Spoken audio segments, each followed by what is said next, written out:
dreams to filter through this land of ours and fill a sportsman's dreams. Enjoy what nature holds for us, her bounty never ends. Getting back to basics with the practical sportsman. No matter where we go, from a favorite hunting spot to the hottest fishing pole, outdoor life we all can share with family and friends. We'll do it all together with a practical sportsman. We'll do it all together with a practical sportsman. Hi there, come on in. It is Thursday night, September 26th, the year 2002. We have a Practical Sportsman show for you coming up. We're going to do a new thing, Zach, on here called Functional Fitness. Not for cosmetics, not for your abs, but how to get in shape for hunting season. Right, and we've got another feature coming up too on the history of Michigan CCW law, which is good. Good time to review it right now, and we have a lot more. So you stay tuned. I'm Fred Trost. And I'm Zachary Trost. The Trost boys are here with the Practical Sportsman. See how gray he is in the face. He's just all scarred up and chewed up, and it's just my belief that he's an older bear.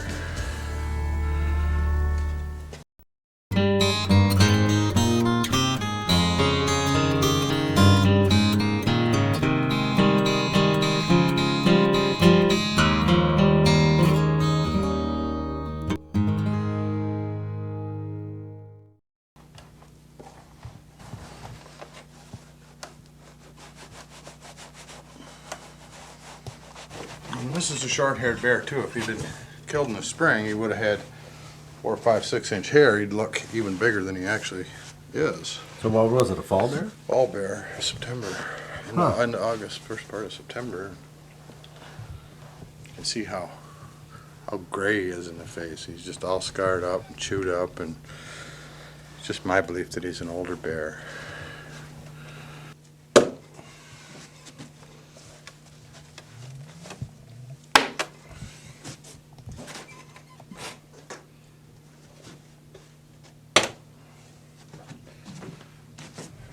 I just stick some stuff in him to hold the skin roughly in place. That way when I flip him over, I don't have a big mess to deal with. See, now he's exposed and I can get to him without having a big mess here. How much does this form and the hide and all weigh? 100 pounds, maybe. He's wet right now. He'll lighten up some when he dries.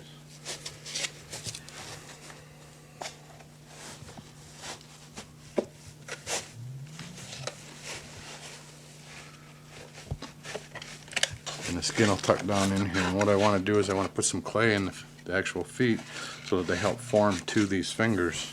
And they're basically the same as a human hand. So scary that once the skin's off them, they almost look like they would be a human hand.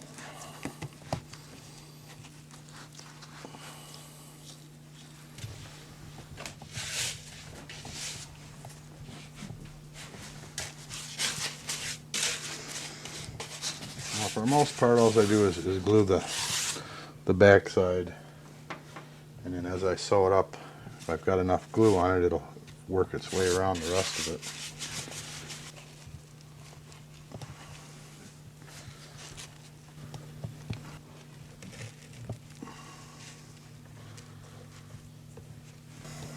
It's kind of a treat to work on something like this because it's not the ordinary.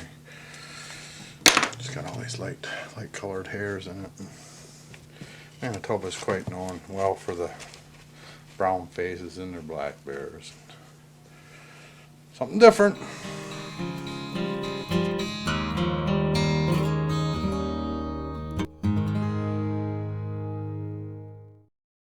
There's gym fitness, people who are in shape for the gym, or aesthetic fitness that look good. But if you can't negotiate an obstacle out in the woods, climb a fence, go underneath a tree, drag a deer, carry a bucket of fish back, that's functional fitness. You don't have that, you have no fitness level at all.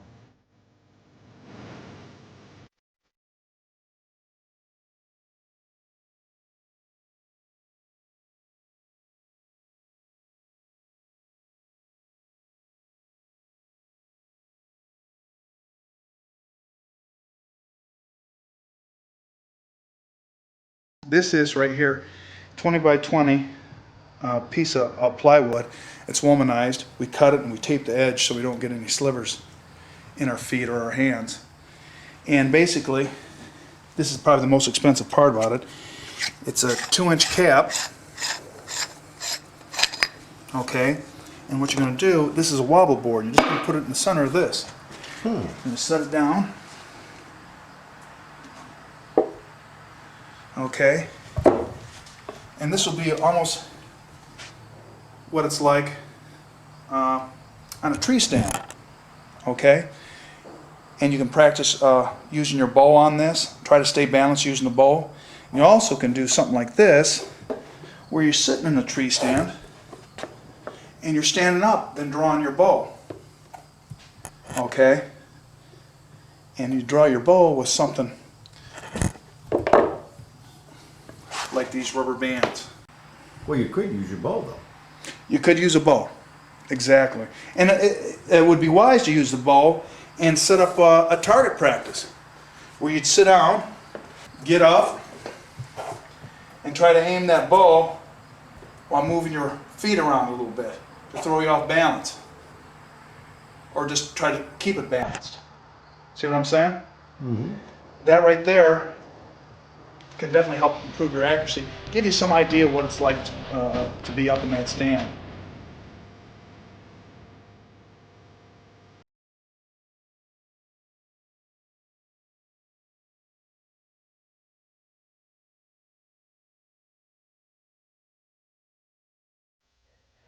This week we feature Montmorency County in our Fish and Game Hall of Fame. Montmorency County is here in Michigan's northeast lower peninsula.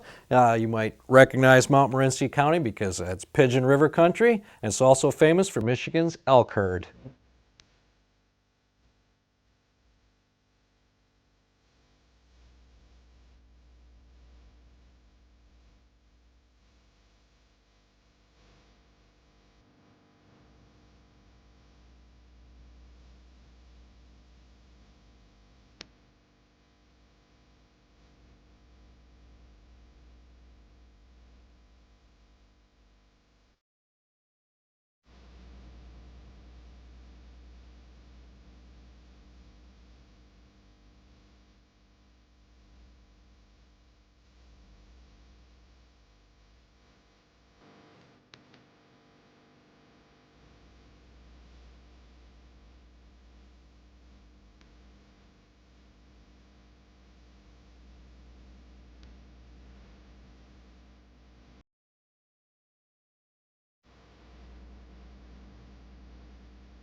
Well, that's our Fish and Game Hall of Fame for Montmorency County. Let's see what we'll be doing next week. Next week we will have St. Clair County for our Fish and Game Hall of Fame.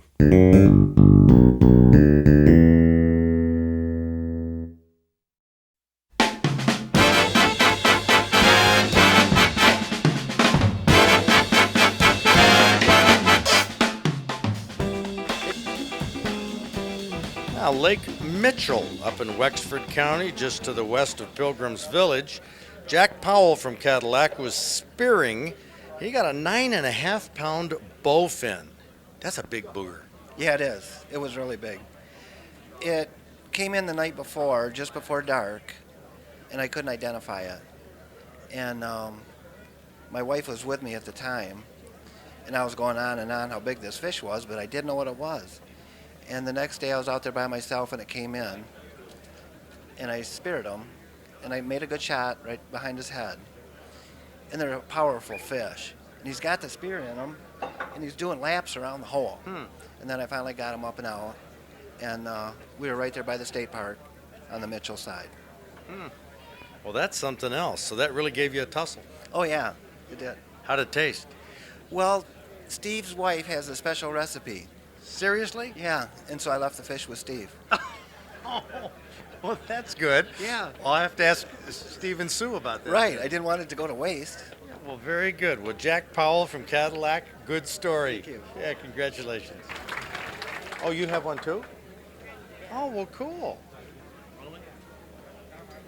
Well, Jack catches the bowfin, but Ruth Powell from Cadillac catches the king salmon. This was 27 pounds, 44 inches, Manistee River. That's a Tippy Dam? Yes, it is. That is really a cool picture. Don't you think? It was probably the biggest one I've gotten so far. Wow. And my fishing buddy, my husband, was right there to net it for me. And we have a lot of fun fishing together. Man, that is great. And that was the 12th of October. Yeah. You're getting a little late, though, isn't it? Well, depending on the year. There's still quite a few in there. So what'd you do with it?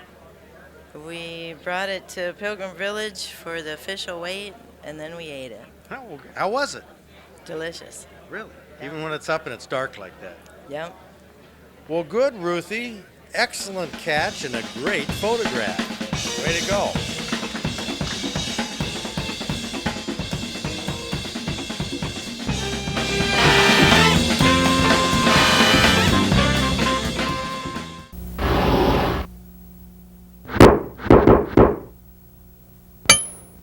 Not many issues are hotter than guns and the Second Amendment. You might not recognize this man's face, but he's Jim Church, a board member of the NRA who lives in Bath, Michigan. That's just down the road from the museum. Jim was one of the many advocates who promoted a new concealed carry law for handguns in Michigan. Instead of letting local gun boards give permits to their buddies, the new law proposed that anybody who passes the background check and applies should receive a permit. Last September, Jim gave a presentation about Michigan's new law at the Second Amendment Conference in Cincinnati, Ohio. A new shall issue concealed carry law.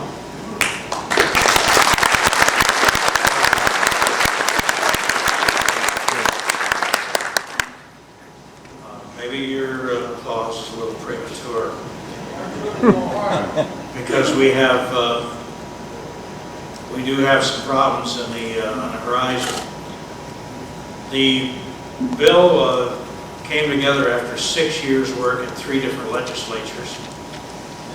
The House passed a version that was so-so, and the Senate, upon the backroom assistance of the governor, added a sizable laundry list of restricted places, which of course many of you have experienced in your respective states. Both houses passed their respective versions in the summer of 2000 by a 2/3 majority, approximately, in both houses. Therefore, the next step was to go to a conference committee to iron out the differences. At that time, our Attorney General, who you've seen lately in the news, gets on the national television and promotes her upcoming candidacy for governor. Anyway, she tipped her hand and said there was going to be a referendum on this bill should it pass. And it would obviously take place in the general election of 2000, because there was time to make it happen. Wisely, the bill was put on hold, never went to conference committee, it just laid there. We were advised that all members of the legislature who had supported this were going to be scalped and sent back to civilian life. And the election of 2000 came, and it turned out to be the most ho-hum election in the history of the Michigan legislature. Not a single seat changed party. Not one of 110 House seats. Every incumbent was re-elected, and every term-limited member was replaced by a member of his own party. So much for their clout at the ballot box. Shortly after the election in lame duck session, it did go to conference committee. The Senate version seemed to win out. It was passed by both houses by the same margin, went to the governor's desk and was signed. Immediately, the referendum began. In Michigan, we have both referendum and initiative. A referendum, of course, basically nullifies the law that's just been passed. It requires fewer signatures of voters to get on the ballot, and it involves a shorter time limit to gather the signatures. The requirement was 151,000 signatures. They gathered approximately 250,000. And then the problem arose. The legislation had been passed with an appropriation in $1 million to the state police to implement the nuts and bolts of actually getting it underway. The Constitution clearly states that you do have, cannot have a referendum on any bill that has an appropriation in it. So it went into effect July 1st. We're considering having to face an initiative now from these people, but it was very recently announced that the Brady folks have pulled the financial rug out from under the initiative people.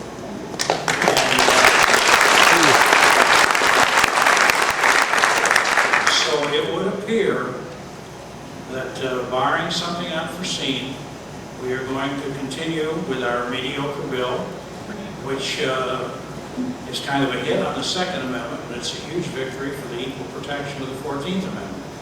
Because now, even though I personally am taking a step backwards and I'm subjected to new restrictions, at least everybody has the same opportunity that I had in my county. So I want to leave you with this thought. After the events of September 11th, it should be apparent to all of us that the time for gun-free zones is over.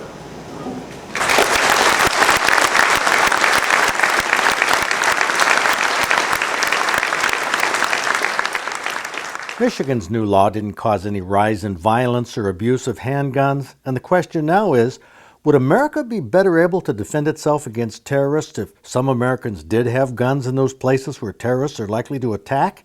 Well, if we are safer, would anti-gunners and the liberal media admit it?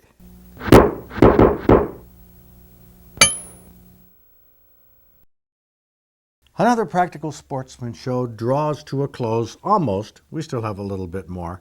What do you think people should do this weekend? I Zach? think they ought to get outdoors Why? because it's a great place to be. Okay, see you next week.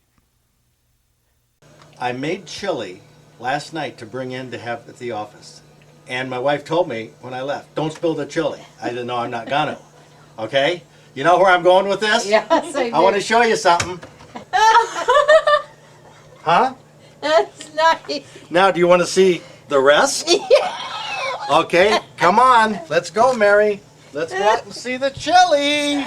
Fred makes another big splash with chili next week on The Practical Sportsman.